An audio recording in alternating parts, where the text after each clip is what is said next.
Інвестпраект і адказы на пытанні. Старшыня Віцебскага аблвыканкама Мікалай Шарснёў наведаў аршанскі мясакансервы камбінат і правёў прыём грамадзян. У Віцебску завяршаюцца дні латвійскай культуры. Адзін з апошніх праектаў – выстава работ студэнтаў і выкладчыкаў Акадэміі мастацтваў.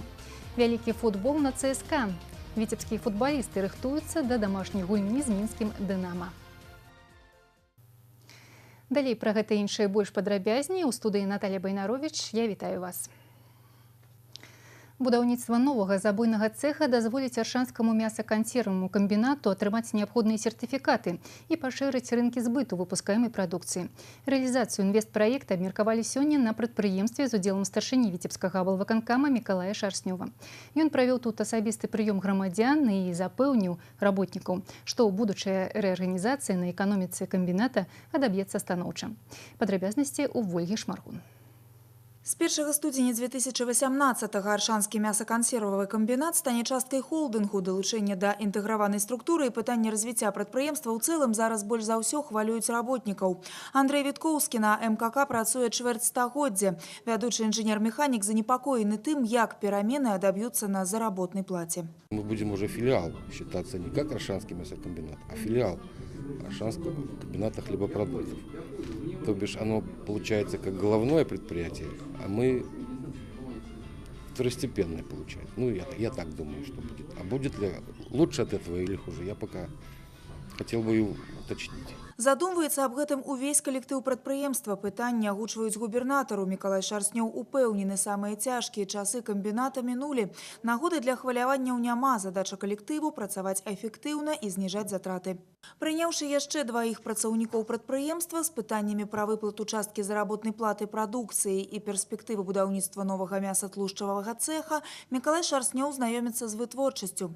Цэх дзіцячага харчавання адкрыты ў 2008-м. На прадпрыемстве яго і сёння называюць новым, аднак загружаны ён усяго на трэць. На складах багата гатовай прадукцыі. Ёсць праблемы з рынкамі збыту. Нет рынка сбыта, поэтому этим плотно занимаемся и пытаемся нарастить объемы. И есть перспективы, потому что мы сейчас выдерживаем всю полноту ассортимента детского питания, начиная от говядины, свинины, баранины, кролика, индейки, цыпленка, рыбу постоянно есть в наличии. За счет этого, надеемся, будет увеличение реализации. Ну і плотно работаем по беларускаму рынку. Тым не менш, прадпрыемства, якое яшчэ 2 гады таму падлічвала страты, сёння прыбытковае. Для далейшага развіцця неабходная трывалая сыравінная база, поўная загрузка цэхаў і мадэрнізацыя вытворчасці. На карысць пойдзе і ўваходжанне ў склад холдынгу. Перспектива за мощным интегратором. Когда мы объединим не только сырьевые зоны, но и переработку, и в конечном итоге сведем это в одну компанию, и контрактодержатель будет мощная компания, конечно, они могут войти на мировой рынок. С ними будут считаться, с ними будут разговаривать. Вот прежде всего мы для этого делаем. Второй момент технологический. Мы формируем все предприятия в интеграционную структуру на технологической зависимости. Лишних здесь нет. А это значит снижение себестоимости. Это значит, мы делаем то, чтобы наш товар был конкурентоспособный. Зараз абмяркоўваецца інвестпраект будаўніцтва новага забойнага цэха. Кошт пытання каля 15 мільёнаў долараў. Гэта дазволіць камбінату адпавядаць усім міжнародным патрабаванням і выйсці на еўрапейскія рынкі. Вольга Шмаргун, Дмітрый Котаў, навіны Орша. Новополоцк у 2018 годзе атрымае статус культурнай сталіцы Беларусі. Такое рашэнне прынятае Міністэрствам культуры. Сёння Новополоцк – адзін з найбуйнейшых у Беларусі і краінах СНД цэнтраў нафтахімічнай прамысловасці. У ім жывуць больш за 108 000 чалавек. Чацвёртая частка з іх – моладзь. Рэспубліканская акцыя «Культурная сталіца Беларусі» праводзіцца ў 9-й раз. Упершыню такі статус быў нададзены Полацку ў 2010 годзе. Сёлета культурнай сталіцай Беларусі аб'яўлены Бабруйск. Вучэнні па лакалізацыі і ліквідацыі надзвычайнай сітуацыі, звязанай з абрушэннем будынкаў і збудаванняў вытворчага прызначэння, прайшлі ў пасёлку Баравуха каля Новополацка. Па легендзе вучэнняў пры правядзенні земляных работ пашкодзілі газаправод, што прывяло да выбуху. У выніку супрацоўнікі Полацгаза атрымалі траўмы. Да таго ж адбылося абрушэнне гаражнага дэпо, дзе знаходзіўся аўтамабіль з вадзіцелем. Выбух пашкодзіў будынак кацельні, што прывяло да пагрозы выбуху балону з прапанам і вуглякіслатой на складзе. Пад пагрозай пагрозы супрацоўнікі аб'екты і людзі, якія пражываюць у шматкватэрных дамах поруч ачага надзвычайнай сітуацыі. На ліквідацыю здарэння прыбылі больш за 170 чалавек і каля 40 адзінак тэхнікі.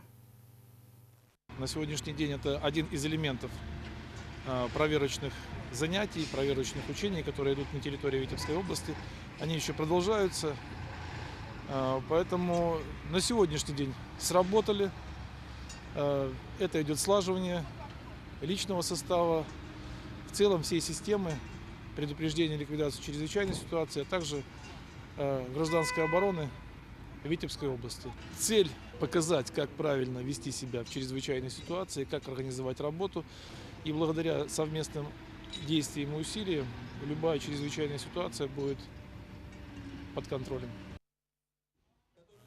Наваполацкія вучэнні сталі самымі маштабнымі за апошні час у рэгіёне. Тут адпрацавана ўзаемадзеянне ўсіх службаў, пачынаючы ад прыёму паведамлення ад здарэння да выратавання людзей, ліквідацыі наступстваў. Практычная частка комплексных мерапрыемстваў па праверцы гатоўнасці рэагавання на надзвычайнай сітуацыі працягнецца да 24 лістапада. Працягваем выпуск. У Віцебску рыбаўнік напаў на мужчыну ў пад'ездзе дома. Ахвярай стаў 44-гадовы жыхар абласнога цэнтра. Здарэнне адбылося ўвечары. Злачынец спрабаваў завалодаць буйной сумай грошай. Мужчына не разгубіўся, аказаў актыўнае супраціўленне і амаль справіўся са злодзеем. Во время борьбы, которая завязалась между мужчинами, в подъезд дома зашел сосед потерпевшего, этим воспользовался злоумышленник, выбежал на улицу и скрылся в неизвестном направлении. В ходе оперативно-розыскных мероприятий правоохранителями за совершение данного преступления был задержан нигде не работающий, неоднократно ранее судимый житель Витебска, 1973 года рождения. Пошукамі злачынца займаліся супрацоўнікі крымінальнага вышуку першамайскага аддзела ўнутраных спраў, а таксама следчыя і эксперты. Па факце рабавання ўзбуджана крымінальная справа. Мужчына затрыманы. Вядомы аршанскі бізнесмен і заснавальнік дабрачыннага фонду дапамогі дзецям-інвалідам Алексей Талай, які ў юнацтве страціў рукі і ногі, правёў у Віцебску матывацыйны трэнінг для студэнтаў, старшакласнікаў, дзяцей-інвалідаў і цяжкіх падлеткаў. Сустрэча прайшла ў фармаце адкрытага дыялогу ў канцэртнай зале Віцебск. Яе наведалі не толькі маладыя людзі, а і ўзроставая публіка, якой цікава жыццёвая пазіцыя паспяховага чалавека. У рамках трэнінгу Алексей Талай прызнаўся, што ставіцца да жыцця асабліва пяшчотна, таму што добра разумее яго каштоўнасць. Сегодняшняя встреча, она в рамках республиканской программы профилактики суицидальных настроений в среде молодежи.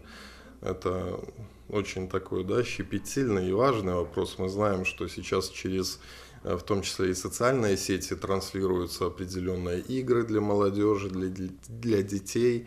И, естественно, не сформировавшаяся психика на эти уловки, попадается, и, к сожалению, очень много деток уходит из жизни.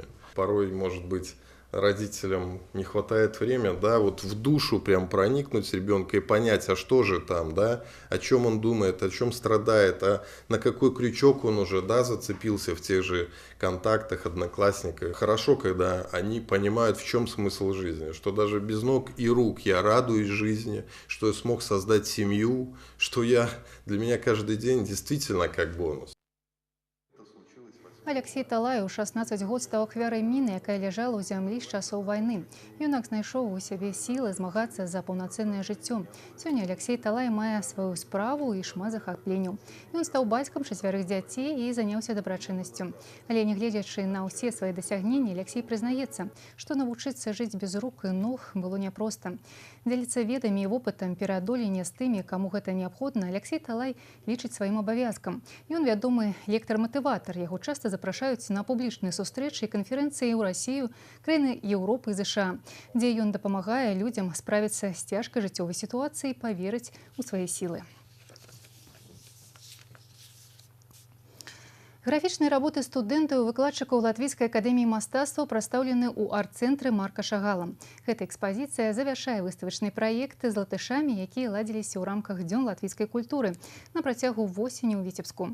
У экспазіцыі прадстаўлены каля 40 графічных работ студэнтаў і выкладчыкаў кафедры графікі, выкананыя ў розных тэхніках друку: дрэварыт, сухая іголка, літаграфія, шаўкаграфія і мецацінта. Многія з гэтых твораў адзначаны прызамі і ўзнагародамі на розных прэстыжных еўрапейскіх конкурсах і складаюць залаты фонд Латвійскай акадэміі мастацтваў.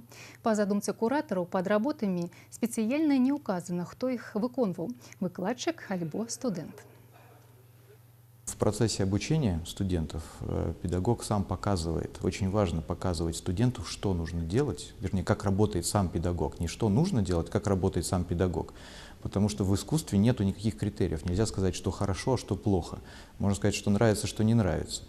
И поэтому, когда педагог работает в той же самой манере, как и студенты в дальнейшем, то это нормальное явление. В принципе, не обязательно указывать, где работа педагога, где работа студента. Пусть зритель сам смотрит, что лучше, что хуже. Может быть, работа студента даже и лучше, чем работа педагога. Так что, и это, кстати, лучшее доказательство того, что педагог хорошо работает, когда работа его студентов становится лучше, чем работа самого педагога. Данная экспозиция, безусловно, представляет огромный интерес для витебского зрителя, для белорусского зрителя, поскольку, наверное, в последние годы впервые представляет срез молодых витебских графиков и педагогов, которые работают в Латвийской академии искусств и которые занимаются совершенно разнообразными техниками. Техниками, которые широко распространены и в нашей академии, и в нашем университете, которыми также используются молодыми художниками, но, может быть, несколько в ином ключе, несколько в ином композиционном решении. И вот это, наверное, самое главное, что интересно для молодого зрителя и для молодых художников. Беларуска-латвійскі мастацкі тандем на рэгіянальным узроўні ў перспектыве абяцае выліцца ў новыя формы супрацоўніцтва. У планах не толькі выставачныя праекты, а і правядзенне майстар-класаў і абмен студэнтамі. У нядзелю 26 лістапада пройдуць заключныя матчы 30-го тура чэмпіянату Беларусі па футболе. І дагэтуль яшчэ невядома, хто стане ўладальнікам залатых медалёў. З адным з прэтэндэнтаў на ўзнагароды вышэйшага гатунку сустрэнецца футбольны клуб «Віцебск». Сапернікам бела-сініх будуць дынамаўцы Мінска. Як да важнейшай сустрэчы рыхтуюцца віцебляне, якія таксама яшчэ не вырашылі ўсіх задач у сезоне, у матэрыяле Сергея Місурагіна. Галоўны трэнер віцеблян Сергей Ясінскі як у ваду глядзеў, калі за 5 тураў да канца чэмпіянату казаў, што саперніку на фінішы раздзеліць максімум 1-2 ачкі. І сапраўды, шчыльнасць вынікаў вельмі высокая, як і цана кожнага здабытага ачка. А набіраць іх рэгулярна не атрымліваецца. Расчараванне напаткала балельшчыкаў у дамашняй сустрэчы супраць Іслычы. Віцебляне ўвесь матч валодалі ініцыятывай, а ў выніку пацярпелі паражэнне з лікам 0-2. Але надзею на дастойнае завяршэнне розыгрышу вярнула выязная перамога над Слуцкам. Команда областного центра двойчы ў сёлетнім сезоне уступала оппоненту, але в решающий момент добилась виктории 3-2. Это было очень необходимо, чтобы самим в себя поверить. Вот. И по игре, честно говоря, мы хоть и пропустили 2 гола, но соперник реализовал все, что мог. У нас еще были моменты, у нас еще были возможности, чтобы забивать, но, в общем-то, игра была с небольшим нашим преимуществом. Вот именно вот этот счет, он как раз отражает небольшое наше преимущество. Мы давно не выигрывали.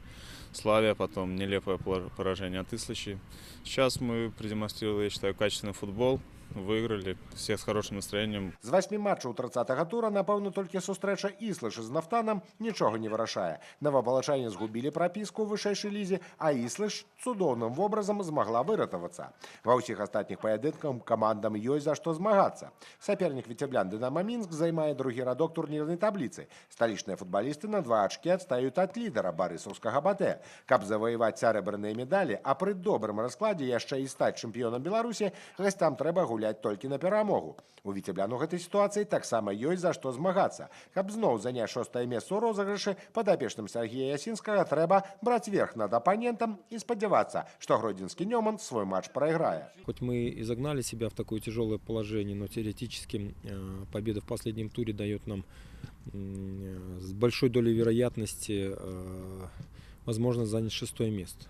без шапкозакидательства. Мы помним, с кем мы собираемся играть и с кем у нас предстоит последняя игра, и насколько мотивирован соперник. Но мы готовы дать этот бой. В втором круге мы еще лидеров не обыгрывали, грандов нашего футбола. Традиции, скажем так, ни в какие традиции, тенденции мы не верим. Хотим обыграть «Динамо». Матч на полі цэнтральнага спартыўнага комплексу ў нядзелю 26 лістапада пачнецца ў 14 гадзін. Тэлерадыёкампанія «Віцебск» пакажа гэты паядынак у прамым эфіры. Пачатак трансляцыі ў 13:50. Сергей Мисурагин, Александр Прыстаўка, навіны Віцебск. 26 снежня лядовы палац, шоу «Брэменскія музыкі». Навагодняе свята для ўсёй сям'і з героямі любімай казкі. Інфалінія 8 029 712 11 11. Выпуск навін на гэтым завершаны. Я з вами развітваюся. Партнёр прогнозу надвор'я газета «Витбичи».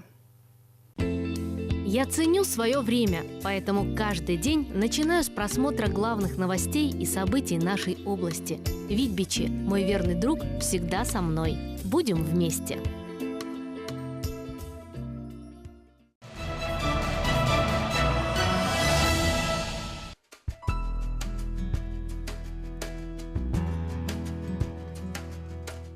У бліжэйшыя суткі ў Віцебскай вобласці будзе воблачна з праясненнямі, пераважна без ападку. Месцамі туман і галалёдзіца. Вецер паўднёвы 3,8 метраў за секунду, парывамі да 12. Тэмпература паветра ноччу -1, -6, днём -1 +4. У Віцебску таксама воблачна з праясненнямі, ападкі не прагназуюцца. Слабы туман і галалёдзіца. Вецер паўднёвы 3,8 метраў за секунду. Тэмпература паветра ноччу -2, -4, днём каля 0.